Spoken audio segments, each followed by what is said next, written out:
ভাগ্নের আঁকতের আগে ওর গায়ে একটু হলুদ ছোঁয়াতে চলে গেলাম আপার বাসায়। আসসালামু আলাইকুম এভরিওয়ান, সবাই কেমন আছেন? এই যে আমি বেলা 12টার সময় বের হয়ে গেলাম আপার বাসার উদ্দেশ্যে। আপার বাসায় গিয়ে ভাগ্নেকে একটু হলুদ লাগাবো।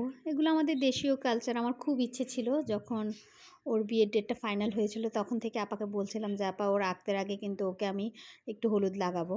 তো আজকে আঁকত হয়ে যাবে আলহামদুলিল্লাহ। তারপর পরশুদিন দুই ফ্যামিলি থেকে একসাথে হলুদ, তারপর একসাথে রিসেপশনের প্রোগ্রাম হবে। তো আপার বাসায় চলে আসলাম। কিছু ডালা এখানে ছিল, কিছু ডালার একটা ক্লিপ নিয়ে নিলাম। বাকি সব ডালা আঁকতের জন্য যেগুলো, সেগুলো পাঠিয়ে দেওয়া হয়েছে মেয়ের বাড়িতে।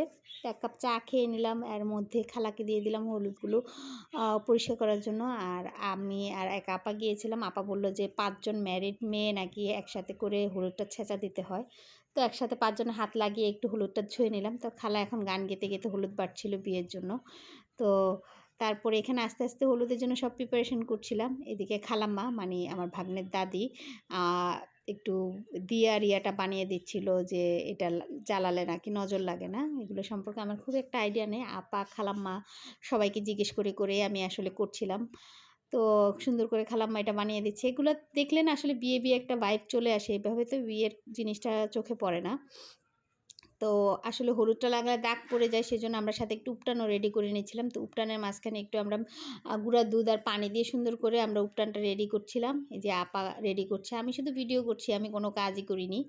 তো এখানে উপটান রেডি হচ্ছে, আর এই যে খালার হলুদ বাটাও শেষ, হলুদটা তুলে নিলাম বাটিতে।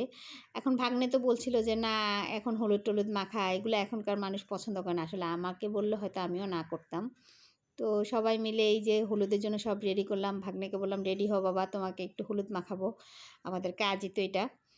তো সব কিছু রেডি করলাম। এই যে ভাগ্নে আসলো, খালাম্মাকে সালাম করে নিল, খালাম্মা দোয়া করে দিল। বড় নাতির বিয়ে, মাকে সালাম করলো। আপার তো চোখ দিয়ে পানি চলে আসছে, আসলে মা তো ছেলের বিয়ে হয়ে যাচ্ছে। এই যে আপার বারান্দায় বসলাম, এটা ছোট্ট একটা জায়গা। হলুদ তো এভাবে বড় করে প্রোগ্রাম করা হবে কমিউনিটি সেন্টারে। তো বাসায় যেটা হয়, সবাই আমার ভাগ্নের জন্য দোয়া করবেন, মাশাল্লাহ বলবেন সবাই। তো এই আমরা নিচ্ছি। আর মোবাইলের স্টোরেজ ফুল হয়ে যাওয়ার কারণে আপা আর খালাম্মার ভিডিও ক্লিপটা রেকর্ড হয়নি। ক্যামেরা অফ হয়ে গিয়েছিল। এক্সাইটমেন্টের ঠেলায় আমি আর দেখি নাই যে ক্যামেরা অফ হয়েছিল। যে খালাম্মা আর আপা যে হলুদ লাগিয়েছিল ওই ক্লিপটা আসেনি। যে আপা লাগিয়ে দিচ্ছে, এই হলো যে ভাবি মানে আমার ভাগ্নের চাচি, সে হলুদ লাগিয়ে দিচ্ছে। আমরা অল্প কয়েকজন ফ্যামিলি ঘরে যারা ছিলাম তারা মিলে, যে আমি নিয়েছি। আমার তো কাজ, আমি গিয়েছিলামই হলো যে ওকে একেবারে হাত ভরে হলুদ লাগাবো সেজন্য। তো হাত ভরে হলুদ আর লাগাইনি। হলুদ লাগালে তো দেখা যায় যে আসলে দাগ পড়ে যাবে, সেজন্য হাত ভরে আমি উপটান লাগিয়ে নিয়েছি। সবাই আমার ভাগ্নের জন্য দোয়া করবেন, ওদের নতুন জীবন যেন আলহামদুলিল্লাহ ইনশাল্লাহ খুব ভালো যায়। সবাই মাশাল্লাহ বলবেন। এই যে আমার ভাগ্নের হলুদ ছোঁয়া হয়ে গেল।